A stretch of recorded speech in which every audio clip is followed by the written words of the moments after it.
মমতা বন্দ্যোপাধ্যায়কে শুভেচ্ছা শঙ্খ বাজিয়ে মহিলাদের সুপ্রিম কোর্টে সওয়াল করার জন্য মুখ্যমন্ত্রী মমতা বন্দ্যোপাধ্যায় কৃষ্ণরূপে অবতীর্ণ হয়ে যেভাবে আজ মুখ্যমন্ত্রী হয়ে রাজ্যের জন্য সুপ্রিম কোর্টে সওয়াল করলেন তাতে খুশি এবং গর্বিত সকলে।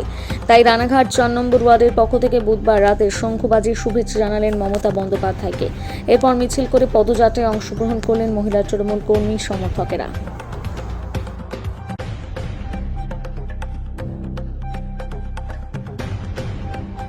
কেন করছেন এবং কী জন্য করছেন?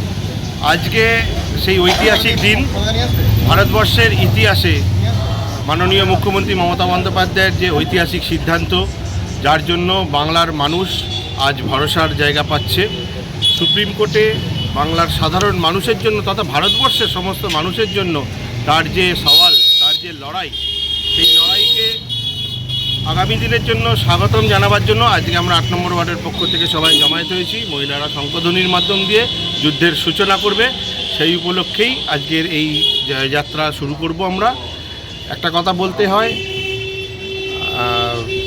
পরিত্রাণাম সাধুনাম বিনাশায় চ দুষ্কৃতম ধর্ম সংস্থাপনার্থায় সম্ভাবানী যুগে যুগে। শ্রীকৃষ্ণর সেই বাণী, যখনই দরকার পড়েছিল, শ্রীকৃষ্ণের আবির্ভাব হয়েছিল ভারতবর্ষের ইতিহাসে, মমতা ব্যানার্জি আজকে সেই রূপে মানুষের কাছে পদার্পণ করেছে।